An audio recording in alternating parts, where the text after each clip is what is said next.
শুভ সন্ধ্যা। রাহির রহমান রাজন আপনাদের উদ্দেশ্যে আজ একটি ইংলিশ পোয়েম নিয়ে এসেছি। এআর সাহিত্য টিভির প্রতিটি দর্শকের প্রতি আমার ভালোবাসা এবং আন্তরিকতায় আপনারা আমাদের সাথে আছেন। সকলের জন্যে এই সুন্দর সান্ধ্যকালীন মুহূর্তে একটি সন্ধ্যার মুহূর্তকে আমি তুলে ধরতে চাই।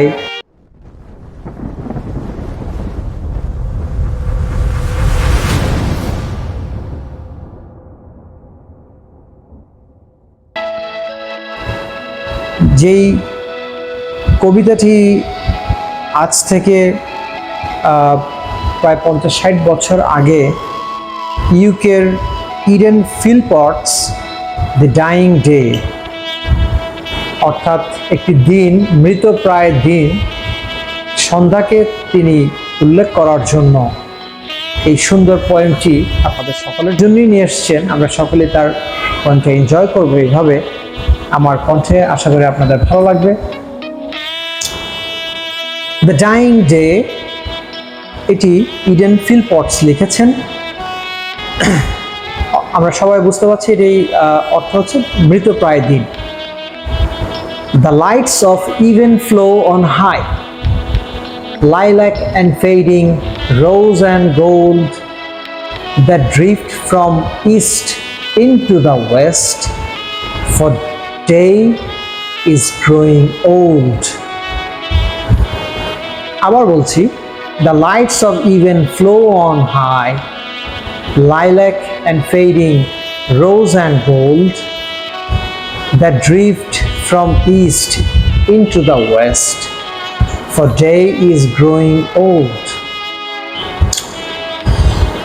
সন্ধ্যায় লাইট আস্তে আস্তে নিভে যায় এবং এটা অনেক হাইলাইট থেকে দিনের বেলা থেকে সূর্য আস্তে আস্তে ডুবে যায় এবং তখন একটা চকচকে একটা লাল একটা আবার দেখা যায়, lilac and fading, rose and gold, একটা সোনালি আকারের একটা লালচে একটা রোজ, এখানে লালচে কালারকে সে বুঝিয়েছে। The drift from east into the West, আমরা জানি সূর্য কোন দিক থেকে কোন দিকে ওঠে এবং যায়। For day is growing old, দিনটি আস্তে আস্তে বয়প্রাপ্ত বা বয়স্ক হতে যাচ্ছে, দিনটি শেষ হতে যাচ্ছে। এটা কি কবি বলছেন? দ্য ডাইং ডে, অর্থাৎ দিনটি মৃতপ্রায়।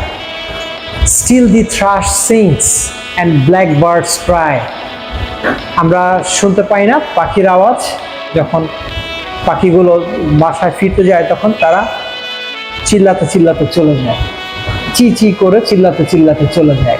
এটি দ্য ব্ল্যাকবার্ডস ক্রাই, অর্থাৎ কালো কালো পাখি। আমরা পাখিদের কালার তখন আর দেখতে পাই না। এটি লাইটের বিপরীতে গেলে আমরা বুঝতে পাই, লাইটের বিপরীতে গেলে যে কোনো জিনিসের রং দেখতে পাওয়া যায়।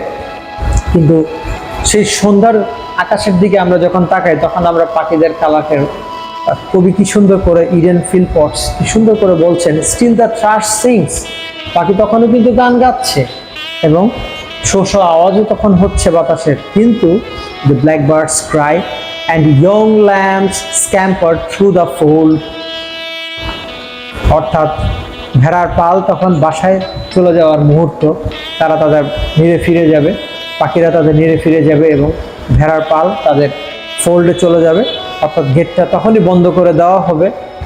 নর seek the mother side to rest, nor feel the breeze bite cold. English লিটারেচারে সব ধরনের কথা আসলে ব্যাখ্যা করা কঠিন, তবে এটি একটি সন্ধ্যার মুহূর্তকে বলা হচ্ছে যে nor feel the breeze bite cold.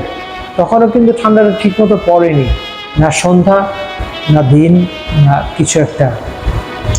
Wide waves of darkness ডিম the sky, wide waves of darkness মানে একটা অন্ধকার মুহূর্ত আকাশকে ছেয়ে যাচ্ছে। কবির ভাষায় আবার বলছি, day leaves the woodland and the wold. Wold শব্দের অর্থ খুব কঠিন শব্দ, আপনারা দেখেন। ডে লিভস দি উডল্যান্ড, অর্থাৎ এখানে যে সবুজায়নকে আমরা আস্তে আস্তে কালো রূপান্তরিত দেখতে, কালো হয়ে যাচ্ছে এবং একটা কালো একটা আভা চলে আসতেছে বনের মাঝে, ঠিক যেমন দ্য ব্ল্যাক বার্ডস ক্রাই, পাখিদের রং আমরা যেরকম কালো দেখতে পাচ্ছি, কিন্তু তাদের আওয়াজ আমরা ঠিকই শুনতে পাচ্ছি। আইস শাট ইন হল্ট অ্যান্ড ফেদার্ড নেস্ট, অর্থাৎ সন্ধ্যাকালীন আমরা চোখ বন্ধ হয়ে আসছে এবং ফেদার্ড নেস্ট এবং পাখিরা তাদের নিরে ফিরে যাচ্ছে।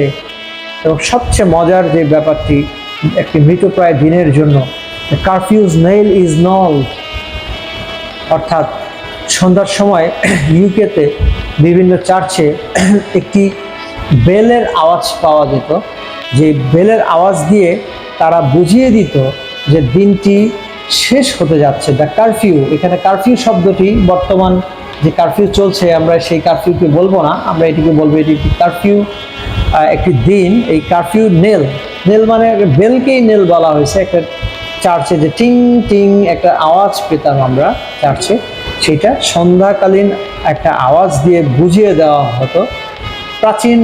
প্রাচীন বলতে 50 থেকে 60 বছর আগেও এই চার্চের সাউন্ডটা পাওয়া যেত। ইদানিংকার চার্চগুলোতে এটার প্রচলন উঠে গিয়েছে। তাহলে কবিতাটিকে যদি আমি সামারাইজ করি, the dying day, the lights of even flow on high, lilac and fading rose and gold that drift from east into the west, for day is growing old. Still the thrush sings, the blackbirds cry, and young lambs scamper through the fold, nor seek the mother's side to rest, nor feel the breeze bite cold. White waves of darkness dim the sky, day leaves the woodland and the wold, eyes shut in holt and feathered the nest, the curfew's knell is knolled. Eden Philpotts.